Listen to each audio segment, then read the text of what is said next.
우리 사회에 생생하게 살아있는 결이 다른 이야기 사생결단. 오늘도 우리 주변에서 일어나는 크고 작은 일들에 대해서 결이 다른 이야기 허심탄회하게 나눠볼 텐데요. 먼저 비상대책회의에 소집된 위원 소개해드리겠습니다. 천윤계 기자 함께합니다. 어서 오세요. 네, 안녕하세요. 네, 그리고 오늘은요 특별 일일 위원 두 분을 모셨습니다. 아주 특별한 분인데요.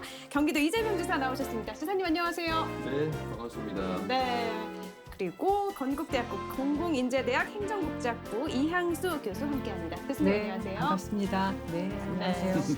아마 시청자분들은 조금 생소하다 느끼실 거예요. 바로 스튜디오를 벗어나서 이곳은 어디냐 하면 경기도청입니다. 그렇습니다. 경기도청입니다. 이게 왜 왔냐? 저희가 드디어 100회를 맞았습니다. 네. 사생결단이 사실 2018년에 시작을 했는데요. 그때 시작할 때만 해도 2년 이상 갈지는 상상을 못했죠. 네. 우리 사회에 생생하게 살아있는 결이 다른 이야기 사생결단 강재입니다. 사람이 살아가다 보면 참 크고 작은 일들을 많이 겪게 되잖아요. 아마 사람들마다 가지고 있는 생각이 다 다르기 때문일 텐데요. 그래서 사생결단에서는 결이 다른 전문가를 모시고 오늘 이야기를 나눠볼까 합니다. 사실 10회가 계획이었는데 이게 많은 인기에 힘입어서 100회까지 왔습니다. 그래서 이렇게 100회 특집으로 안동 출신이자 또 사이다 정치인으로 이름 높은 이재명 지사님 모시고 특집으로 진행을 해볼까 하는데요. 지사님 저희가 100회를 맞았거든요. 네. 축하의 말씀 한 말씀 해주시죠. 정말 축하드립니다. 원래 100번 넘기가 쉽지 않은데 이제 100번을 넘겼으니까 1000번을 향해서 1000을 향해서 가시기 바랍니다. 이렇게 또 정말 축하드립니다. 덕담을 해주셨네요. 감사합니다. 교수님, 저희가 사생결단에서 처음 뵙는 거죠. 네, 네. 사생결단 좀 많이 보셨다고요. 아, 예. 저 100회 특집에 초대해 주셔서 너무 감사하고요. 제가 몰아서 저 주말에 봤는데요.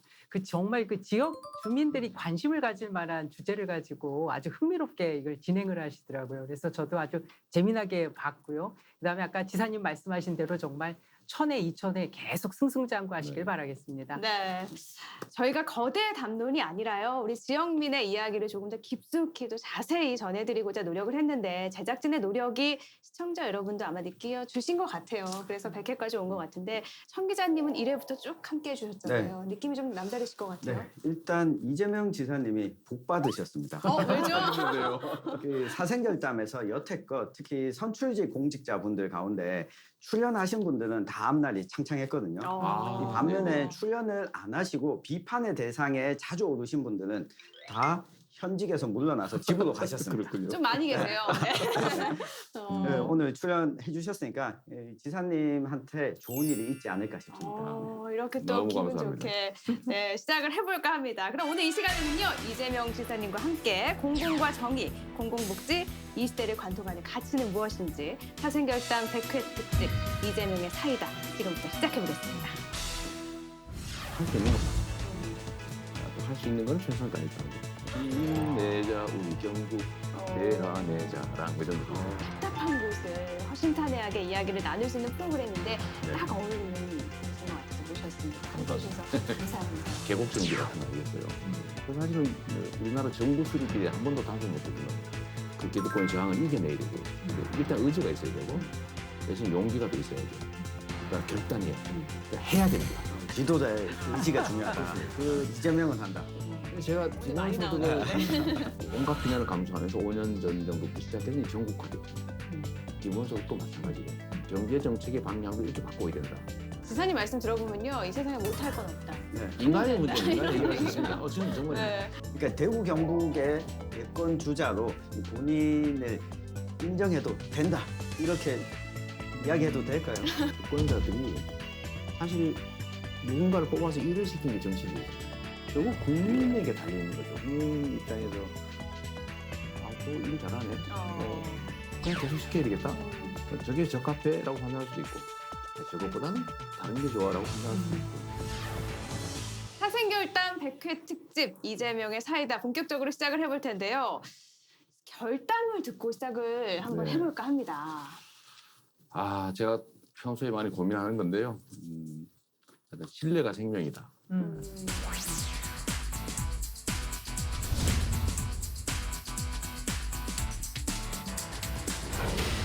정치인들을 보면 우리 국민들께서 거짓말쟁이로 인식하는 경우가 많고요. 많죠. 제가 또 변호사인데 변호사에 대한 이미지도 이게 좀 사기 뭐 이런 느낌을 많이 주거든요. 네. 근데 없지 저는 않아요, 사실. 네. 그래서 제가 이제 변호사 할 때도 그걸 매우 중시했던 덕목이고 특히 정치를 하면서는 이게 핵심이다라는 생각을 해서 저는 이제 뭐 예를 들면 공약이나 이런 것도 함부로 하지 않고 또 뭐 대단한 공약을 저는 잘 안 하는 편이고요. 그래서 공약 이행률이 매우 높은데 사실 비결은 할 수 있는 것만.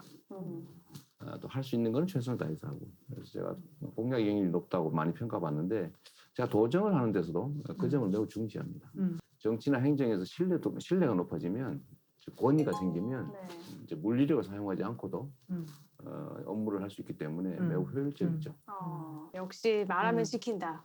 이걸 또 몸소 실천하고 계시는데 네. 결단에 이렇게 자랑까지 하긴 사실 쉽지 않거든요. 그 오늘 죄송합니다. 시작을 이렇게 또 백회 특집이니까 넘어가 보도록 하겠습니다. 사실 5년 전에요. 2015년 7월에 성남시장님이셨을 네. 때 안동 MBC 한번 방문해 주셨어요. 그렇습니다. 그리고 네. 지금 5년이 흘렀잖아요. 안동 MBC 시청자분들께 먼저 인사를 한번 드리는 것도 나쁘지 않을 것 같아요. 아까 우리 청 기자님께서 말씀하셨는데요.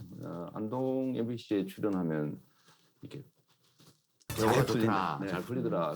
그처럼 제가 그때 성남시장하면서 안동 MBC를 출연하는 바람에 제가 이 도지사가 된 게 아닌가.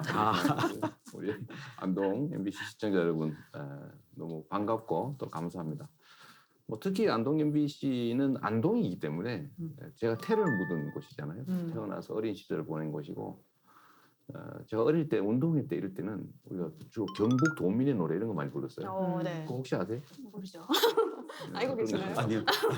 힘내자 우리 경북 대하내 자랑 뭐 이런 노래 있어요. 여기 아시는 분들은 고개 끄덕끄덕 하시네요. 네. 9세대들인 거죠. 여러분 우리 안동 시민 여러분을 포함해서 우리 경북 지역 시청자가 많으실 텐데요. 또 이게 일부러 경기도까지 와주셔서 감사드리고 제가 원래 안동을 가려고 했는데 이제 코로나19 때문에 이 소위 이 현장을 비울 수가 없어서 부득이 이제 도청으로 모셨는데요. 오신 것 정말 환영하고 감사드립니다. 네, 저희가 백채 특집으로 이렇게 이재명 지사님을 모신 이유는 사이다 정치인이라고 아까 소개도 드렸잖아요. 네. 저희도 이렇게 지역의 답답한 곳을 허심탄회하게 이야기를 나눌 수 있는 프로그램인데 네. 딱 어울리는 분이신 것 같아서 모셨습니다. 함께해 주셔서 감사합니다. 네, 오늘 많은 이야기를 나눠볼 텐데요. 말씀하셨다시피 안동은 고향이시잖아요. 네, 초등학교까지 지내셨는데 또 선산이 안동에 있는 걸로 알고 있거든요. 제가 좀 묘하게 됐는데 그 할아버지 산소는 영양에, 네. 부모님 산소는 봉화에, 네. 할머니 산소는 안동에 이렇게 이렇게, 네. 왜 그런가 했더니 제가 이게 봉화군 제산면, 영양군 청기면, 안동시 예안면 이 3개 지역이 접하는 산 꼭대기가 저희 집이에요. 네. 그래서 제가 오른쪽으로 가면 영양, 왼쪽으로 가면은 이제 제산, 네. 이 자리는 예안 이렇습니다. 알겠습니다. 또 결단도 좀 연관된 내용인데요. 이 지사님이 뭐 정치 철학이나 의지, 생각을 밝힌 저서를 조금 내셨잖아요. 네. 그 중에 하나가 이재명은 합니다. 이런 책이 있는데 여기에서도 약속한 것은 반드시 지킨다라고도 하셨어요. 근데 이와 함께 또 SNS를 가장 잘 활용하는 정치인 중 한 명이다라는 평가도 있거든요. 이렇게 SNS를 언제부터 왜 어떻게 하시는지요? 제가 SNS를 이제 본격적으로 하게 된 건 우리 박원순 시장님께서 원래 SNS를 많이 하세요. 네, 하셨죠. 제가 네. 성남시장을 할 때 일부러 성남시청에 방문을 하셔가지고 SNS 꼭 해야 된다. 그래야 우리 국민들의 시민들의 생각을 쉽게 알 수 있다. 그렇게 말씀하셨고요. 또 한 가지는 이제 이 정보라고 하는 게 정말로 중요한데 결국 사람들의 판단은 입력되는 정보로부터 나오는 것이지 않습니까? 근데 이 입력되는 정보가 왜곡이 되면 판단이 왜곡되죠. 그런데 국민들의 의사를 직접 빠르게 들어야 되고 또 제가 하고 싶은 이야기, 제가 알려드릴 이야기를 어딘가를 통하지 않고 이 국민 여러분께 직접 알려드리기 위해서 그리고 소통 통로로 만들게 된 네. 거죠. 제가 이래저래 인연 맺은 네트워크가 아마 합치면 한 200만 원 가까이 되지 않을까 보이는데 제가 뭐 온갖 걸 다 합니다. 뭐 인스타부터 페이스북, 트위터 뭐 있는 거 다 하는데요. 네. 거기서 좋은 정책 제안들이 많이 나옵니다. 저희가 이제 댓글도 다 스크린하거든요. 쪽지도 다 보고 분석하는데 그거 진짜 일일이 다 보시나요?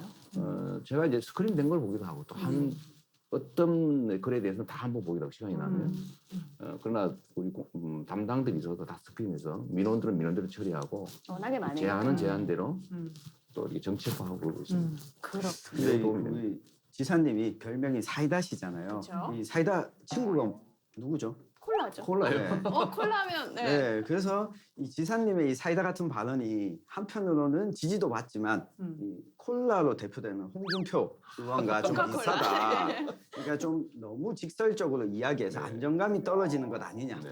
이런 비판도 있거든요. 그 점은 사실은 뭐 장단점이 동시에 있는데요. 뭐 세상 일이라고 하는 게 다 계곡이 깊으면 산이 높은 거고 음지만큼 양지가 있는 거 아니겠습니까?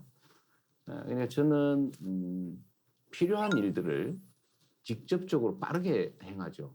다른 사람들이 피하거나 아니면 하고 싶어 하지 않은 일들 또는 안 하는 일들을 저는 많이 하는 편이에요. 네. 뭐 그 중에 하나가 예를 든다면 계곡 정비 같은 거 아니겠어요? 그 사실은 우리나라 정부 수립일에 한 번도 단속 못했던 겁니다. 근데 법에는 하면 안 되는 일을 하고 있잖아요. 법인 변경하면 안 되는 일을. 근데 그걸 아무도 단속하지 않는데 제가 이걸 하니까 그것도 아주 빠른 시간 내에 지웠지 않습니까? 몇 년 걸린 것도 아니고 몇 달 만에 다 이제 정리했는데 그런 행정 속도가 좀 빠르고 또 한 번 시작은 물러나지 않고 이런 것들이 아마 그렇게 인식될 수도 있고요. 또 한 가지는 저는 정치적 표현, 정치적 언어를 사실 좀 혐오하는 편입니다. 이 정치적 언어라고 하는 게 사실 좀 더 자세히 들여다보면 책임지지 않기 위해서 우회하거나 회피하는 발언들이 많습니다. 내용이 없어요. 네. 어디로든 빠져나갈 수 있게. 제가 그런 것들은 정말 국민들의 신뢰, 믿음을 확보하는 데 도움이 안 된다. 이 소위 정치적 언어가 좋은 뜻이 아니잖아요. 저는 정치적이지 않은 언어를 쓰는 편이죠. 그러니까 우리 국민들이 일상에서 사용하는 언어로 말을 하면 무슨 말인지 알아들을 수 있게. 그런데 대개는 알아들을 수 없게 말하려고 하지 않습니까? 그런 차이가 아닌가 좀 싶습니다. 그래서 사이다라는 별명을 얻으셨는데 교수님 굉장히 그게 이렇게 하셨어요. 공감을 네. 크게 하시나 봐요. 아니 근데 이제 저는 좀 인상적인 게 지금 SNS 굉장히 활발하게 하시잖아요. 그래서 네. 그 지사님께서 그리고 더군다나 그 정치적인 언어를 별로 사용하지 않으려고 한다, 노력한다라고 말씀하셨는데 그래서 어떻게 보면 SNS를 활용하는 계층에게는 굉장히 어필을 많이 하는 것 같습니다. 제가 느끼기에도. 근데 사실 이번에 코로나 사태도 겪어보면서 저희가 느낀 게 이게 정보 격차 현상이 이제 굉장히 심각하게 저희한테 다가온 것 같아요. 그래서 SNS를 하지 않는 계층 그리고 그쪽 IT나 이쪽에 별로 활용을 하지 않는 그런 그룹도 분명히 네. 경기도민 중에서는 존재하는데 그분들하고의 소통을 어떻게 하시는지 그게 궁금합니다. 소위 이제 그거는 전통적인 방법에 이제 의존할 수밖에 없죠. 예를 들면 이제 뭐 언론 보도를 통한다든지 아니면 현장 방문을 통한다든지 아니면 간담이라든지 이런 뭐 조직화된 시민 대표들을 만난다든지 뭐 이럴 수밖에 없는 거죠. 근데 문제는 지금 경기도민이 1,380만을 육박합니다. 저 100만 성남시정을 할 때도 다 일일이 다 만나지 못했거든요. 그러니까 기존에 있던 방법을 안 하는 건 아니고 기존의 전통적인 방법은 다 최대한 하는데 그리고 SNS라고 하는 새로운 빠른 예. 또 대량 유통이 가능한 그런 방식을 새로 추가한 것이라고 보시면 되죠. 예. 그것만 하는 건 아니고. 예, 예. 그래서 그런 분들 그러니까 소위 말해서 어떤 목소리를 내지 못하는 그래서 잘 그 표현을 하지 않지만 그런 분들에 대한 어떤 그 의견이나 아이디어도 다 수렴을 하고 계신다라고 이렇게 이해를 하면 될까요? 예. 저희가 이제 그 공무원들한테 제가 지시해 놓은 게 하나 있는데 본인들이 정책을 새로 만들거나 아니면 기존 정책을 개량하려고 노력하는 것도 좋지만 그거는 공급자 입장이기 때문에 한계가 뚜렷하다. 제일 좋은 방법은 정책 수혜자가 원하는 거를 해주는 게 가장 훌륭한 정책이다. 그래서 제가 각 부서가 관계 있는 모든 민간단체 이걸 다 조사를 하겠어요. 예. 조사를 한 다음에 다 불러 모아서 브레인스토밍 방식으로 어떤 게 필요합니까? 어떻게 바꾸면 좋습니까? 들으라고 하죠. 사실 그렇게 해서 사실은 큰 힘 들이지 않고 또 큰 예산 들이지 않고 기존 정책들을 많이 실효적으로 많이 바꿔서 도민들 평판이 좀 괜찮아지는 면이 있습니다. 네, 이제 좀 도정 이슈에 대해서 조금 더 구체적으로 이야기를 나눠볼까 하는데요. 이 지사님께서 이 여의도를 찾을 때마다 여당뿐만 아니라 야당 의원의 관심도 좀 집중되는 건 어쩔 수 없는 사실인 것 같아요. 근데 이재명 표 정책으로 불리는 시리즈가 있죠. 바로 기본 시리즈인데요. 기본소득, 기본주택, 기본대출을 굉장히 강조하고 계세요. 이 필요성, 왜 필요할까요? 사실은 이제 좀 단순하게 말하면 경제 정책이라고 할 수 있습니다. 원래 정치 또는 국가가 해야 될 제1의 과제는 역시 안보죠. 공동체를 지키는 겁니다. 두 번째 중요한 과제가 질서입니다. 그러니까 합의된 규칙들이 제대로 지켜지도록 만드는 거죠. 공정한 질서. 그 토대 위에 제일 중요한 과제는 뭐냐면 바로 먹고 사는 문제, 경제입니다. 네. 좀 더 잘 살기 위해서 우리는 노력하지 않습니까? 그런데 지금 여러분들 아시겠지만 우리가 과학기술도 발전하고 교육 수준도 높고 인력의 질도 좋아지고 자본도 많아지고 역량도 더 뛰어난데 왜 경제가 나빠질까? 답은 하나 있죠. 양극화. 우리 사회가 가지고 있는 자원들이 특정 소수한테 지나치게 집중이 돼가지고 썩고 있는 거예요. 그래서 이 자원들이 제대로 활용되게 해야 된다. 그 각각 가지고 있는 자원들이 효율성을 발휘하도록 하면 사실 사회 총량이 늘어나잖아요. 근데 지금 이게 경제라고 하는 게 공급 역량은 뛰어난데 수요 역량이 줄어들어가지고 소비가 안 됩니다. 네. 답은 이미 이 문제 속에 나와 있어요. 그게 뭐냐면 소비를 늘려야, 즉 수요가 늘어나야 공급이 늘어날 수 있고 공급이 늘어나야 투자가 늘어나고 투자가 늘어나야 고용이 늘어납니다. 그래서 이 수요를 그럼 촉진하는 방법이 뭐냐? 이 높아진 생산력, 이 결과물을 너무 특정 소수가 많이 차지하니 이거를 기본적으로 모든 사람들이 그 성과물의 일부만 좀 같이 나누자라고 하는 게 기본소득이고요. 이거를 지역화폐로 지급할 경우에 이번에 우리가 1차 재난지원금을 지역화폐로 지급해서 동네에서 석 달 안에 써라 네. 라고 다 썼잖아요. 네. 이게 이제 소비 지원 효과죠. 그래서 그런 측면에서 경제 정책으로 제가 기본소득을 고민한 것이고요. 기본주택도 마찬가지입니다. 이게 우리가 과거에는 거주하기 위해서, 즉 살기 위한 집을 샀는데 지금은 돈을 벌기 위해서 집을 삽니다. 네. 그러니까 집이 투기 자산화된 거예요. 그러다 보니 집값이 너무 올라가지고 이제는 집을 사서 진 빚을 평생 갚아도 못 갚게 됐어요. 이제 자식 세대까지 갚아야 되는 상황이 됐습니다. 그런데 이렇게 되면 이제 평생 집 사서 집값 갚느라고 소비를 못하게 돼서 역시 경제에 문제가 생겨요. 그래서 이게 공공택지에는 고급형의 장기 공공임대주택을 대량으로 공급하자. 분양하는 것보다는 훨씬 낫다. 그렇게 해야 소비가 된다라는 게 하나 있고요. 그게 기본 주택이고요. 네. 대출도 좀 해주자. 상위 등급은 돈이 많고 재산 많고 수입이 많으니까 돈을 빌려가라는데 필요 없어서 안 빌려가고 그렇죠. 하위 등급은 돈이 필요한데 못 애들 빌려서. 교육도 네. 시켜야 되고 뭐 투자도 해야 되고 장사도 해야 되고 먹고도 살아야 되고 이 사람들 신용 등급이 아직 안 빌려줍니다. 그런데 저희가 이 하위 등급을 포함한 전 국민한테 한 1,000만 원씩이라도 마이너스 통장을 하나씩 만들어주자. 그러면 필요한 사람이 돈을 쓰게 된다. 손실이 발생하면 어떻게 하느냐.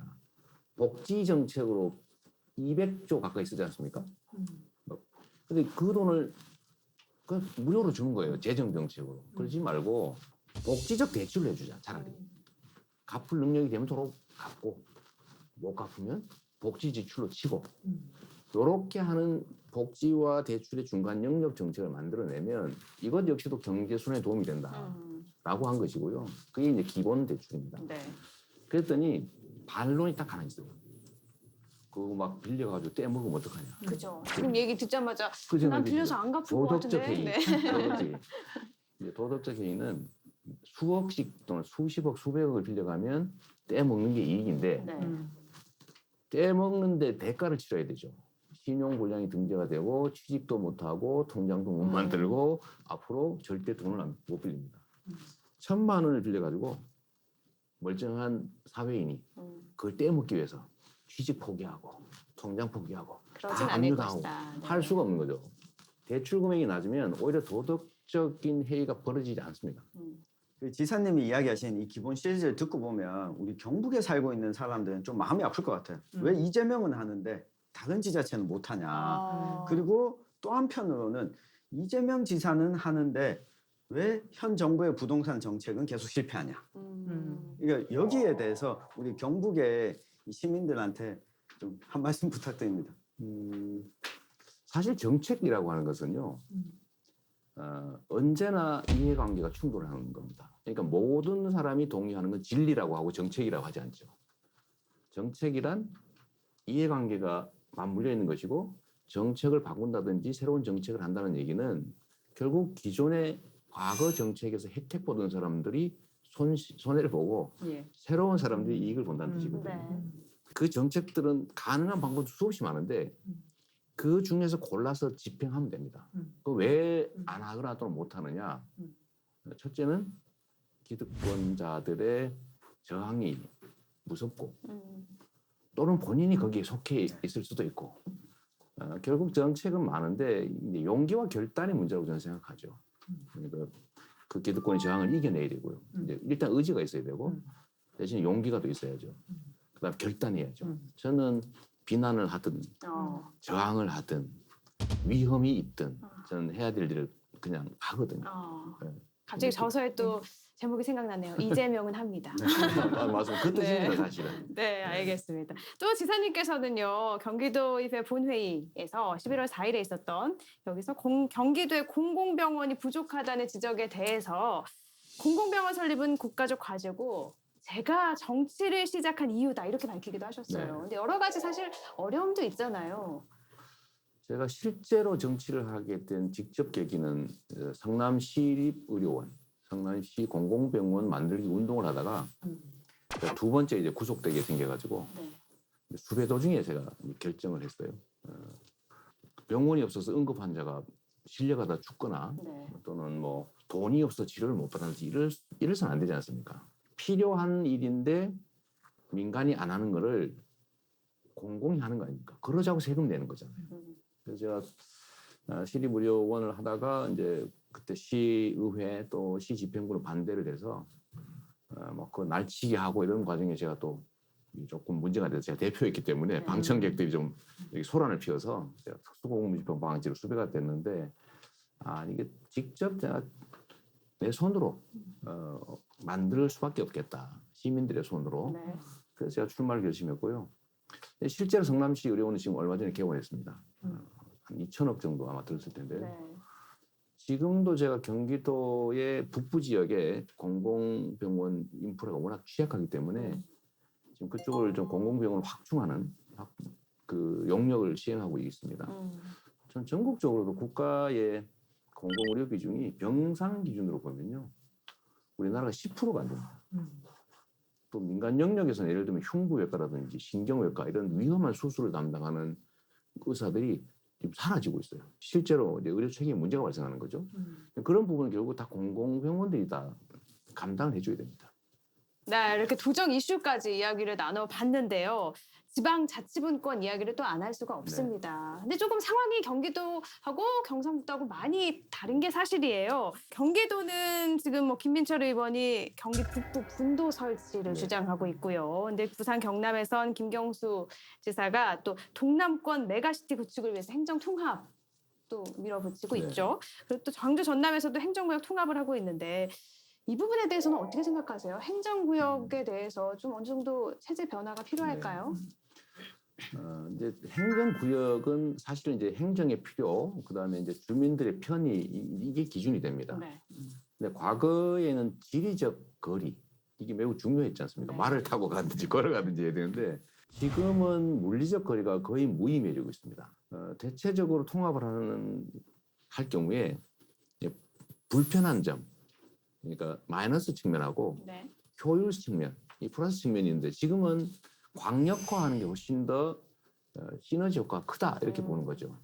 그러면 행정 통합이 이루어지는 것이 좀 더 시너지 효과가 크다고 보시는 거죠? 저는 지금은 그렇게 변하고 있다고 생각합니다. 그렇군요. 근데 경기도는 조금 다르죠. 근데 경기도는 오히려 가르자.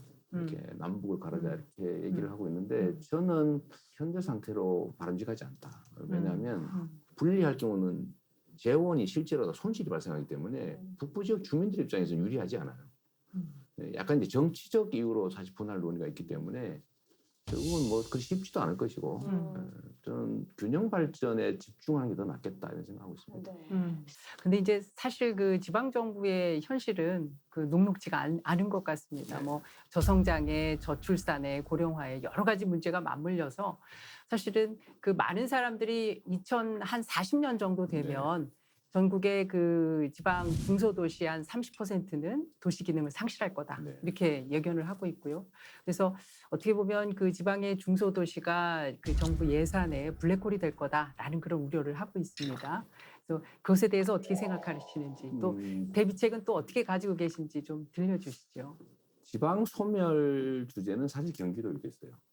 대체적으로 다른 지역에서 보면 경기도가 뭐 그런 문제가 있겠느냐 수도권인데라고 하지만 이 수도권 안에도 뭐 연천, 저쪽 양평 뭐 이런 지역들이 소멸 예상 지역으로 지금 분류되고 있습니다. 출산율이 아마 낮아서 그렇겠죠. 그런데 이게 지금 대한민국은 지나치게 수도권으로 일극화 집중되고 있어서 국토 균형 발전이라고 하는 게 정말로 중요한 과제가 됐어요. 저는 이거를 아까 제가 말씀드렸던 우리가 가지고 있는 자원과 기회들이 효율을 발휘해야 된다. 그래야 국가가 발전하고 국민들의 삶이 좋아진다. 이 말씀드렸는데요. 지역 균형 발전도 똑같은 문제가 있습니다.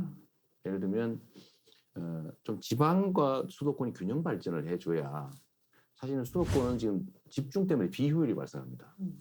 땅 한 평에 임야도 수백만 원씩 하는데 거기서 어떻게 그 기업을 하겠어요? 사실 이거 지금 지방을 분산해줘야 맞습니다. 근데 문제는 지방으로 가면 먹고 살기가 어려워지잖아요. 만약에 먹고 사는 문제를 어느 정도 조금 책임을 져주면 하고 싶은 일을 하면서 사는 사람이 많아질 거예요. 그 중에 하나가 귀농입니다. 귀농해서 돈 벌려고 하는 사람은 별로 없거든요.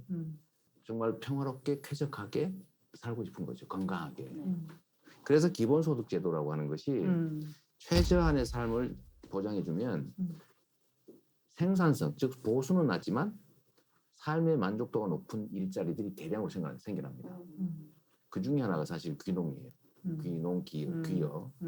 그래서 사람들로 하여금 오로지 살아남기 위해서 일해야 된다. 이 강박에서 좀 벗어날 수 있게 해주는 게 사실 기본소득 제도고요. 우리 경기도가 또 하고 있는 것이 그 측면에서 전국적으로 보면 농가 수당이라고 하는 걸 주는 데가 많습니다. 호남 지역 이런 데 충청 이런 데가 많이 하는데요. 경북은 하는 데 있는지 잘 모르겠어요. 그래도 이제 경북에 논의 시작했습니다. 시작했습니다.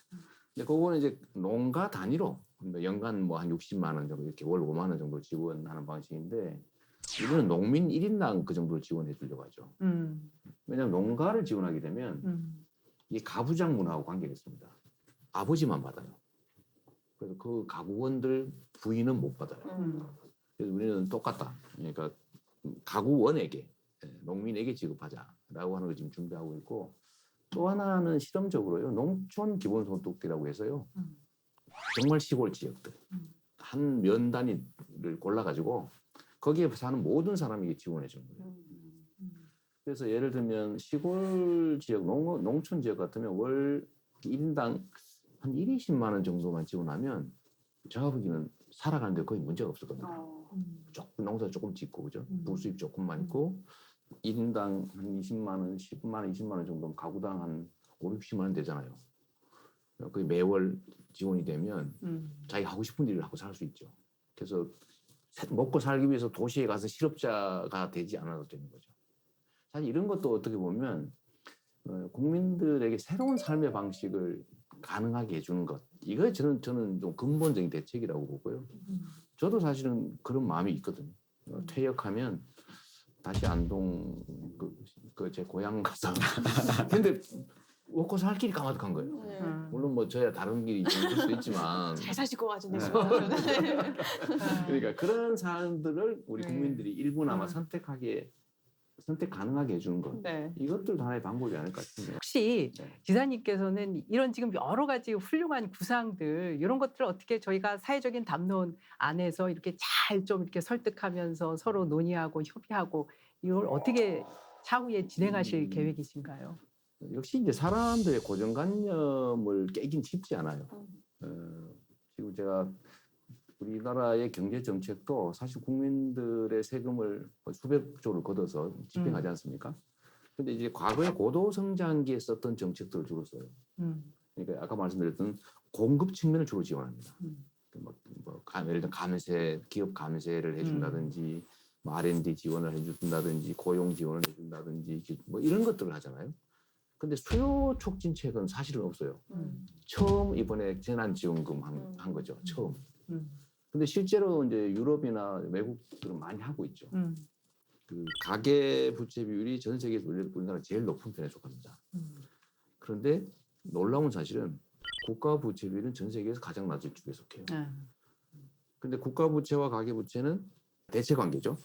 그 국가가 개인의 가계를 지원하는 걸 공적 이전 소득이라고 합니다. 이게 전 세계에서 가장 낮아요. 제가 아까 말씀드렸던 노동으로 사람들이 돈을 버는데 이게 지금 줄어들지 않습니까? 그러면 세금으로 지원받는 게 가계 소득에서 일정 부분을 차지해요. 근데 전 세계에서 우리나라는 가장 낮은 축에 속합니다. 그런데 이거를 사실 국가 부채가 늘어나면서 가계를 지원해서 경제를 살려온 게 그 지금 현재 경제 정책입니다. 근데 우리는 이걸 거의 안 한 거예요. 빚만 내게 했죠. 부채 성장이라고 하는데. 그래서 이런 것도 사실 좀 바꿔야 되고 고정관념을 이런 걸 해결하는 각종 정책들이 약간 있는데 문제는 말로 해서는 안 됩니다. 그러니까 해야 됩니다. 지도자의 의지가 중요하다. 그렇습니다. 그 이재명은 한다. 그래서 제가 오늘 많이 기본소득을 부분적으로 성남시에서 했지 않습니까? 그러니까 청년 기본소득에서 24세 청년에게 뭐 분기별로 25만 원씩 100만 원을 지역화표로 지급하는데 그게 동네 골목 상권에 도움이 된다라고 결론이 나서 제가 경기도에 확장했고요. 전국을 확장하자라고 하는 얘기를 한 것이고 또 예를 들면 지역화표도 제가 온갖 비난을 감수하면서 5년 전 정도부터 시작했더니 전국화됐잖아요. 기본소득도 마찬가지고 경제 정책의 방향도 이렇게 바꿔야 된다. 제가 이번에 재난지원금을 제가 제일 먼저 경기도에 지급했지 않습니까?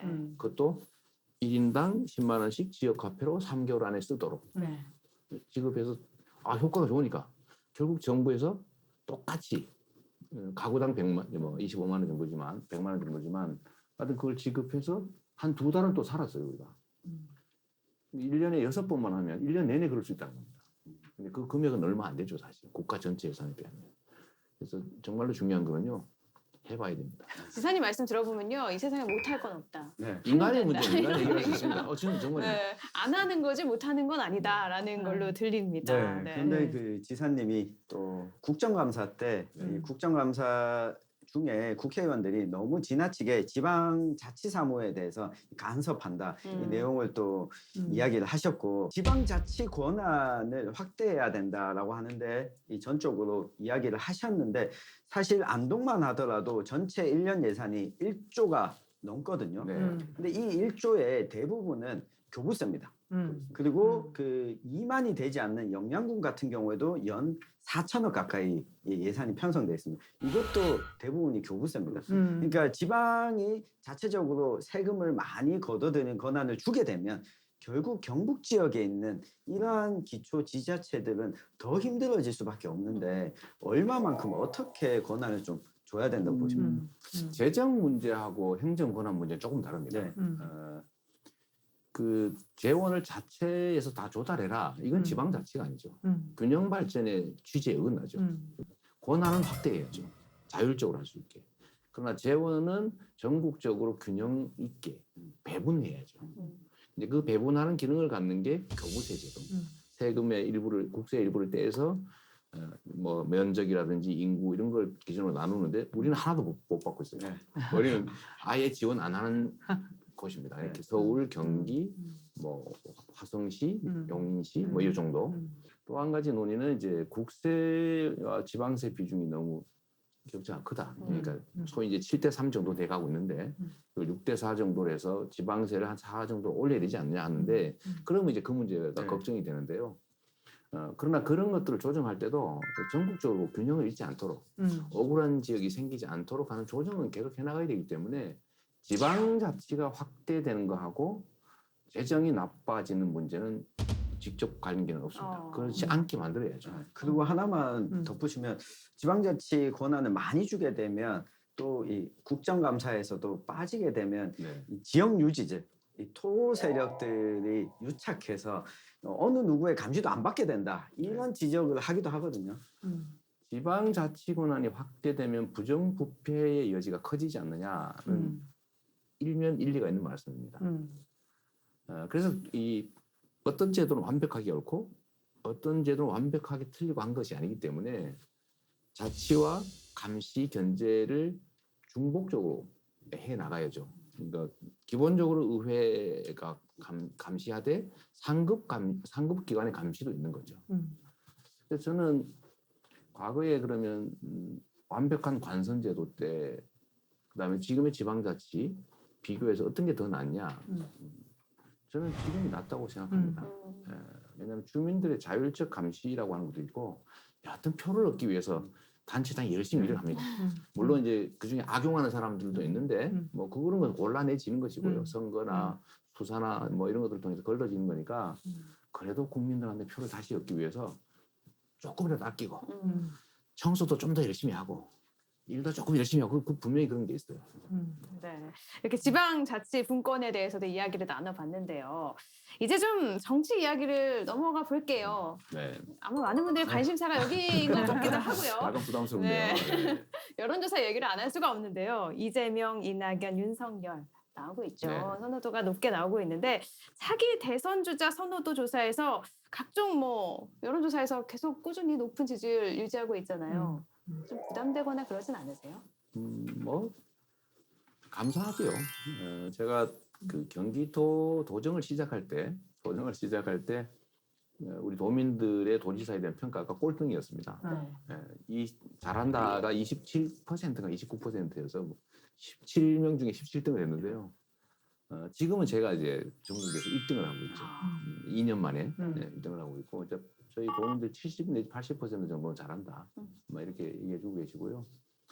역시 뭐 우리 전체 우리 국민들께서도 뭐 저 사람을 한번 시켜보면 괜찮겠네 하는 사람이 꽤 계신 거잖아요. 네네. 꽤 계신 건데 그것도 역시 뭐 제가 만들어낸 일의 성과 뭐 그것 때문이 아닐까 싶고요. 저희가 예를 들면 뭐 어떤 새로운 정책을 한다고 해서 새로 세금을 추가로 거둔 것도 아니고 이 정해진 예산을 좀 더 효율적으로 쓰는 거죠. 좀 더 아끼고 뭐 이런 것들을 통해서 도민들의 삶이 좀 개선된 것이 좀 하나 있는 것 같고 그걸 옆에서 지켜보시는 우리 다른 지역의 국민들께서도 잘하네. 내 삶에 도움이 되네. 이 생각을 좀 하시는 것 같아요. 그럼 이렇게 국민들이 집중하고 선호도가 높게 나오는 이유는 그냥 나는 열심히 일했는데 그걸 높게 봐주셔서 그런 거다. 난 정치적 계산은 한 건 아니다라는. 계산하면 더 떨어질 겁니다. 그런데 이 국민들이 대단하시거든요. 여론조사 결과를 보면 유독 이재명 지사님 지지율이 대구 경북에서는 여권 후보 가운데는 1위를 기록하고 있습니다. 그러니까 이재명 지사님이 고향이 안동이라서 그런가. 지난번 19대 대선 민주당 경선 때 대구에 오셔서 이런 말씀을 하셨습니다. 대구 경북의 진짜 보수라면 이재명을 찍을 것이다 라고 이야기를 하셨거든요. 그러니까 대구 경북의 대권 주자로 본인을 인정해도 된다 이렇게 이야기해도 될까요? 아직도 뭐 대선 얘기를 좀 섣부르고요. 네. 제가 지금 도지사 한 지 2년 겨우 넘었는데 앞으로 남은 시간도 많고 사실 한 시간 정말 중요한 시간이지 않습니까? 근데 제가 그때 경선 때 드린 말씀은 지금도 사실은 똑같은 생각을 하고 있습니다. 실제로 저는 제1과제가 아까 말씀드렸던 것처럼 공동체를 유지하는 것이다. 안보. 그리고 뭐 전쟁, 외침, 질병, 재난 뭐 이 등등 모두 공동체를 지키는 거죠. 안전의 문제. 두 번째는 질서 유지가 가장 중요하다고 생각하죠. 공정한 질서의 유지인데 이 질서는 우리가 합의한 거잖아요. 그게 저는 제일 중요한 가치라고 보는 사람이에요. 실제 보수의 가치에 가깝습니다. 그리고 말하면 지키고 우리가 가지고 있는 이미 합의한 것들은 절대 어기면 안 된다. 규칙을 어겨서 이익 볼 수 없고 규칙을 지키는 게 손해가 아니라고 사람들이 믿게 하는 게 제 1차 목표인데 네. 그런 측면에서 보면 실제로 매우 합리적 보수의 성향이 강하거든요. 그런 측면에서 보면 거기 좀 그 성향에 좀 맞다고 할까? 뭐 그러지 않는가 싶어요. 그게 오히려 그러지 않을까 싶은데. 근데 또 이렇게 반대로 보면은요, 이렇게 직선 우회하지 않는 화법이나 이런 걸 좋아하시는 분들도 있지만 반대로 호불호가 굉장히 갈리기도 하거든요. 뭐 불편해하는 분들도 많죠. 네. 근데 그 불편해하는 분들은 대체적으로 저의 새로운 정책에 의해서 손해 보는, 즉 과거의 네. 정책에서 혜택 보던 분들이 많아요. 왜냐하면 어쨌든 가지고 있던 거를 아끼면 네. 나누면 싫죠. 근데 이 불편해하시는 분들이 야당 지지자보다 여당 지지자가 더 많은 것 같아요. 더 많지는 않아요. 물론 있는데 양상도 극렬한데 네. 그거는 실제로는 소수고요. 소수고 합리적인 다수는 아닙니다. 너무 시끄럽고 막 소수가 막 극렬하니까 많아 보여요. 많아 보이는데 실제로 저에 대해서 좀 안티, 좀 진짜 조용히 있으면서 반대 이런 분들이 더 무섭잖아요. 네. 앞에 나가서 막 떠들고 반대하는 거 별로 안 무서워요. 안 무섭습니까? 네, 그건 별로 안 무서운데 진심으로 아니야 부정하는 분들 이게 진짜 민심이잖아요. 네. 근데 이게 이제 무서운 거죠. 그런데 저는 뭐 그 점에서도 좀 불편해도 좀 진실에 우리가 좀 당당해지자. 아니 근데 아까 말씀 중에 이제 본인을 보수주의자라고 이렇게 아니, 무게를 굳이 재면 네. 그리고 이제 우리나라의 비정상적인 정치 지형 말고 학술적으로 학술적으로 보실 때 선진 유럽 국가 이런 기준으로 보면 저는 합리적 보수에 가깝죠. 합리적 보수주의에 가깝다라고. 경북 안동에서 100년 전에 독립운동하러 갔던 이 진짜 보수주의자들과 가깝다 이렇게 보시는 거예요. 저는 뭐 그분들 뭐 제가 어떻게 뭐 비견을 하겠습니까만은 저는 원칙대로 합의한 대로 규칙대로 지키자 살자 이게 제 일 모토이기 때문에 저는 사실은 보수에 가까운 것 같습니다. 네. 뭐 굳이 무게를 달면. 근데 우리나라는 진보처럼 보여요. 네. 의견은 다를 수 있고요. 알겠습니다. 또 이렇게 여론조사 뭐 관련해서 호불호 얘기도 정리를 해보면 민심이 무서워서 변하기보다는 뚝심 있게 가면 아마 이렇게 호불호가 갈리지도 않을 것이다라고 정리를 해도 될 것 같은데 올해는요 또 전태일 서거 50주년입니다. 참 얘기를 해보면 지사님도 비슷한 부분이 조금은 있어요. 네. 어려운 집안에서 태어나셨고 또 소년공으로 산업재해도 입으셨잖아요. 거기에서 또 보상도 못 받고 장애까지 얻으시기도 했는데 나의 소년공 다이어리나 이재명의 9분팔 여기에도 더 자세하게 나와 있는 내용이기도 하죠. 40년이 지난 지금도 뭐 노동 환경에는 큰 변화가 없는데 이는 어떻게 이에 대해서 뭐 생각하세요? 그 전태일 열사가 이제 그 마지막 순간에 남긴 말 중에 하나가 근로기준법을 지켜라예요. 네. 법대로 하자 그거였던 거죠. 그분이 뭐 뛰어난 노동 운동가여서 새로운 길을 만들자 하는 사람이 아니고 국회에서 국민이 합의한 그 법 좀 지켜달라라고 사실은 외치다가 돌아가신 거죠.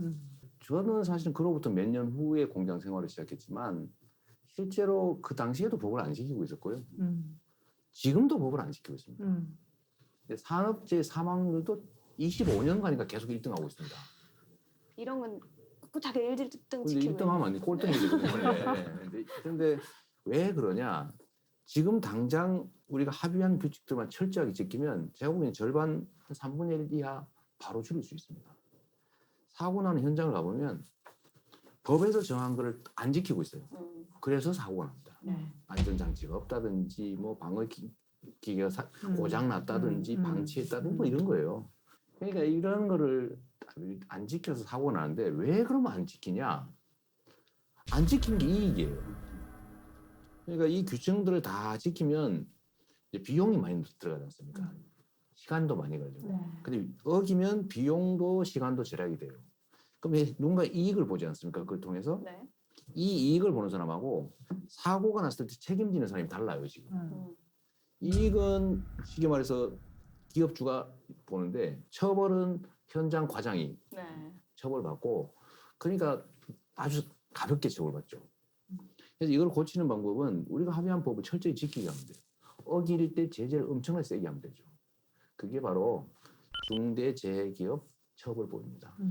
그리고 고의적으로 법을 위반해서 이익을 얻는 경우는 징벌 배상을 해야 돼요. 실제 손해난 거 곱하기 한 10배, 20배, 30배 이렇게 아예 어기지 못하게.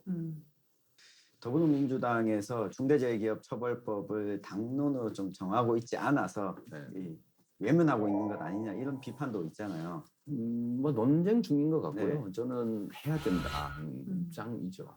저는 뭐 입법권을 직접 가지고 있지는 않으니까 계속 이제 제안 드리고 건의하고 그러고 있습니다. 네. 지난 9월에 또 지사님께서 페이스북에다 글을 남겨주셨습니다. 사람들은 가난보다 불공정에 분노한다. 네. 이야기를 해주셨는데 또 경기도의 슬로건이 공정경기잖아요. 그렇습니다. 근데 이번 정부에 기대하는 바가 상당히 컸었는데 오히려 이번 정부가 내로남불 아니냐. 여러 몇 년 동안 이런 논란이 좀 지속됐는데 어떻게 이 공정 실현하실 계획입니까? 사실 그 사람이 모여 사는 공동체에서 최고의 가치는 공정합니다. 예를 들면 사람도 억울해서는 안 되고 또 지역도 억울하면 안 되는 것이거든요. 근데 억울하지 않다고 하는 게 그럼 뭐냐? 저는 모두에게 이익되는 방향으로 합의한 규칙을 잘 지키는 게 제 일의 과제라고 봐요. 그래서 저는 공정의 가치를 이제 경기도의 뭐 도정표로 뭐 만들어 놓긴 했습니다만 사실 제일 중요한 과제고요. 국민들이 희망을 가지려면 나한테도 기회가 있다라고 믿어져야 되지 않습니까? 나한테는 기회가 없어. 저거는 다 누군가의 것이야. 누군가 독점한 것이야. 절망하잖아요. 그러면 이 개인의 행복에도 관한 문제고 나라의 흥망에도 관한 문제여서 이거는 정말로 중요한 가치다고 생각하고 특히 국민이 위임한 권한을 대신 행사하는 대리인, 정치인들한테는 그게 제일 중요한 사명인 거죠. 공정한 질서를 유지해 주는 거. 네. 공정한 사회의 중요성에 대해서 얘기를 해주셨는데요.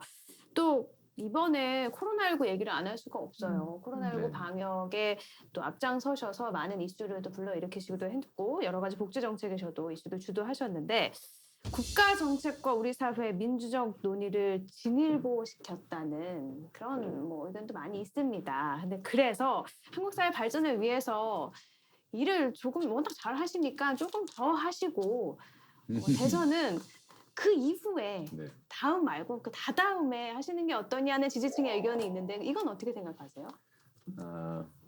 결국은 사실 개인이나 아니면 국민이라고 하는 집단 대중이나 사실 같습니다.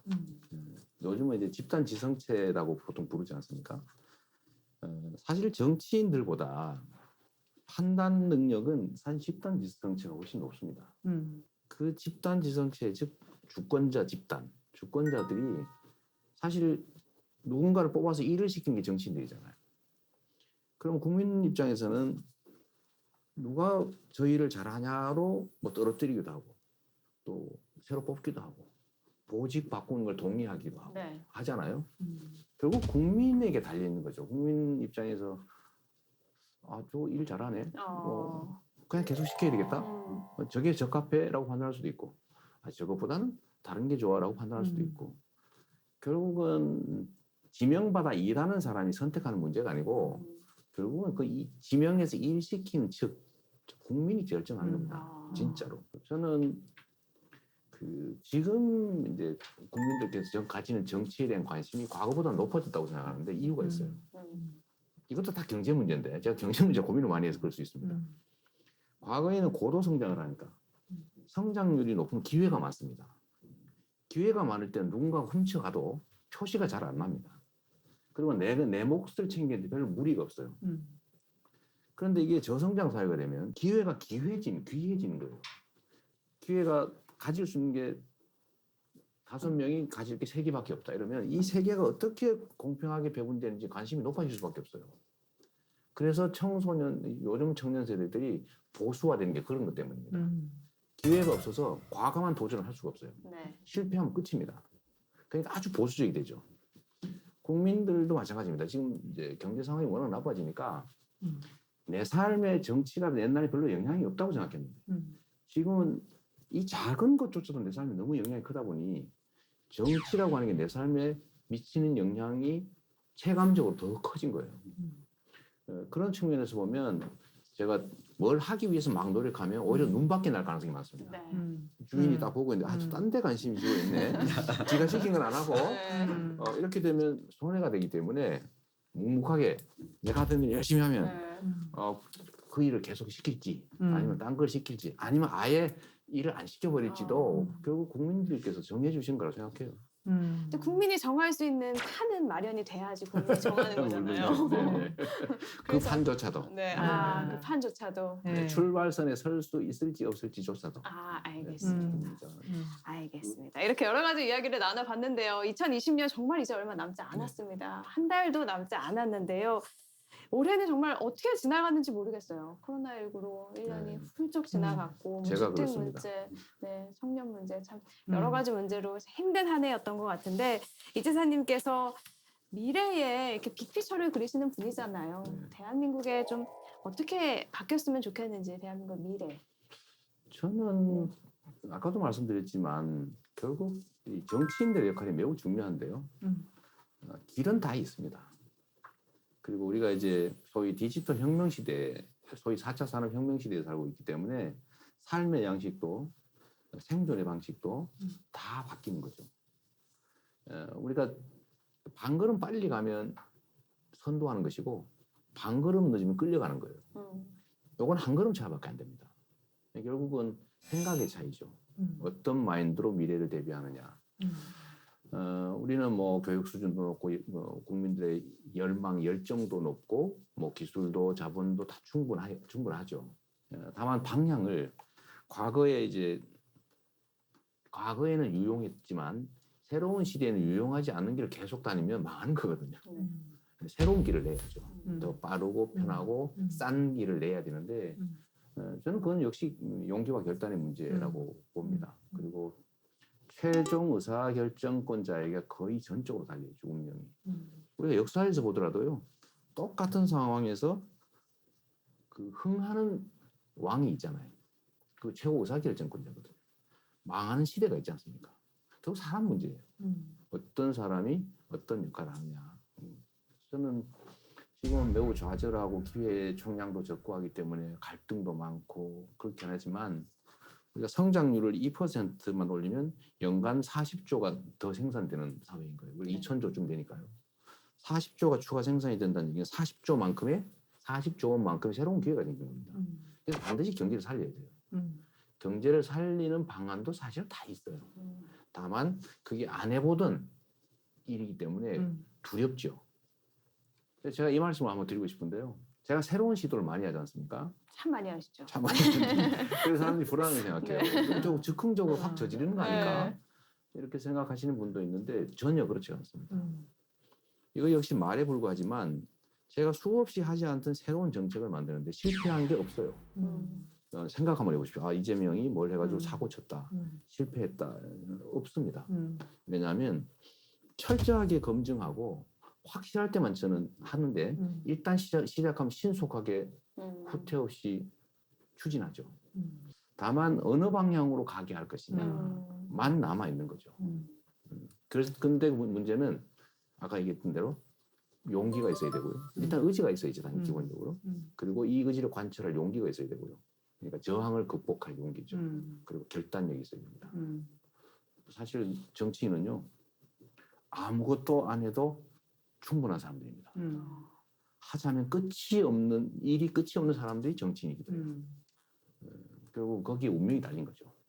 그럼 결국은 이재명이냐 아니냐가 중요해지겠네요. 그렇게 말씀드리면 미움받을 용기가 있는지 한가 네, 아닌가. 맞습니다. 그거는 맞는 말씀이세요. 네.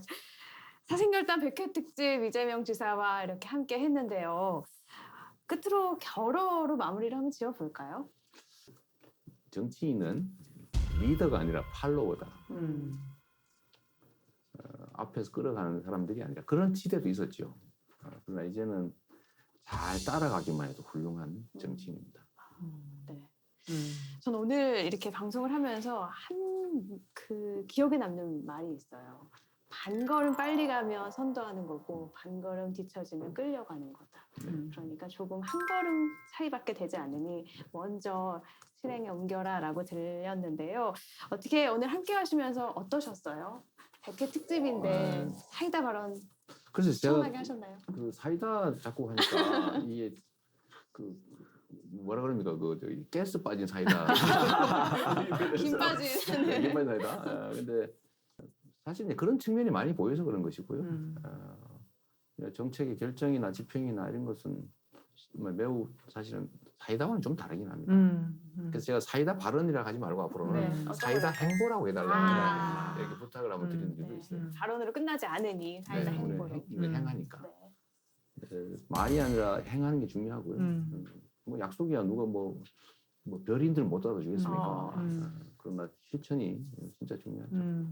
네, 오늘 이렇게 1시간 동안 함께 해봤는데요. 오늘 시청자 여러분은 어떠셨는지 모르겠어요. 100회 특집 사생결단 벌써 100회를 맞았는데요. 시상 토크도 예능보다 더 재밌을 수 있습니다. 너무 무겁지 않게 하지만 확실하고 집요하고 끝까지 들여다보는 사생결단이 되겠습니다. 앞으로 100회가 아닌 1000회까지 여러분의 속을 시원하게 해주는 사생결단이 되도록 약속을 드리겠습니다. 우리 사회의 생생하게 살아있는 결이 다른 이야기 사생결단, 안동현 MBC 사생결단은 온라인을 통해서도 실시간으로 보실 수 있다는 점 기억해 주시고요. 저희는 100회 특집 오늘 여기서 인사드릴게요. 시청해주신 여러분 고맙습니다.